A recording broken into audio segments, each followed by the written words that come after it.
Hello everyone, it's Daryl. How you guys doing today? I'm on my way to work, taking a quick detour here through the city of Pontiac, Michigan. We're on Auburn Avenue, looking towards downtown Pontiac. And this is the neighborhood that all my relatives grew up in. My grandparents, my parents. This is their neighborhood. And it's changed a lot in the last 50 years, I gotta say. It went really downhill, then it came back up, and it's so-so right now. The economy's still not great here. There's a lot of financial issues here, but you know, I've got a feeling that the southeast Michigan area is really in the middle of a comeback. But anyway, I want to show you something that was here a long time ago, and that a lot of people don't know. A little bit of history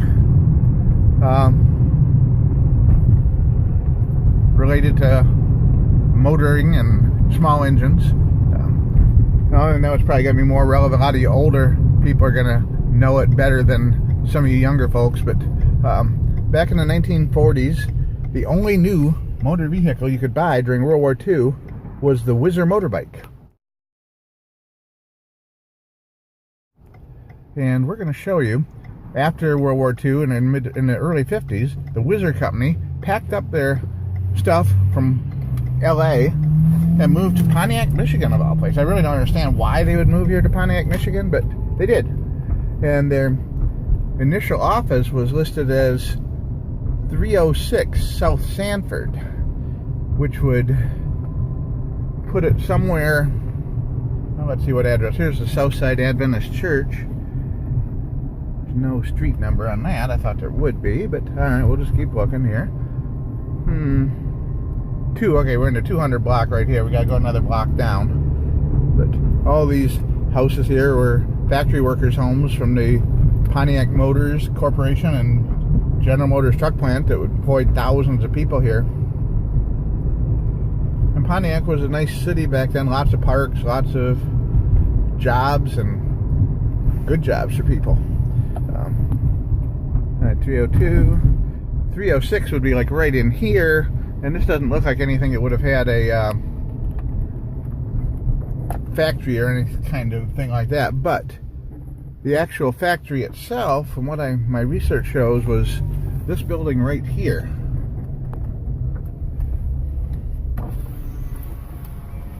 And you can see it's fairly decent sized factory. I'm sure the back part of it wasn't on it then, but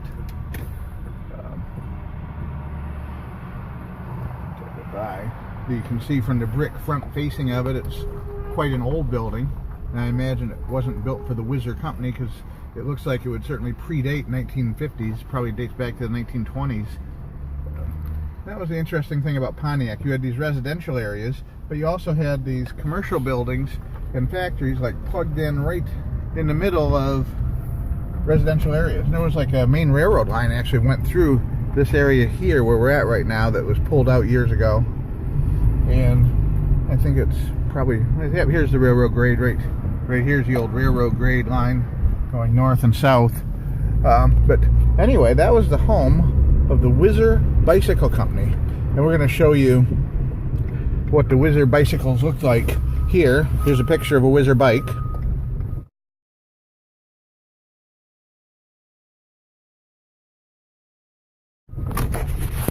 And the Whizzer bikes were very popular during the war. They got like 100 miles a gallon. They were the only new motor vehicle you could buy during World War II, as I said earlier. And after the war, they became very popular with young people as the scooter craze took off. Motor scooters became really big right after the war and into the late 50s. And the Whizzer was one of the most popular ones. And look at the advertised price on that, you know, starting at about 200 bucks and then going up to 300 or a little bit more even. For their premium models. They had a sidecar option. They were really well thought of, especially by the people here around the Pontiac area.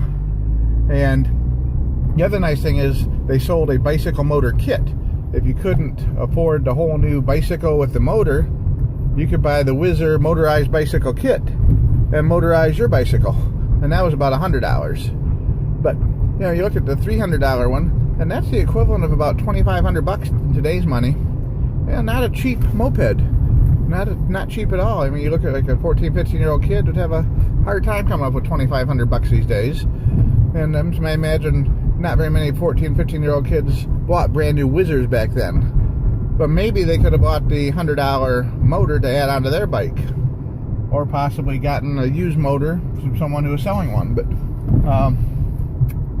anyway, that's that.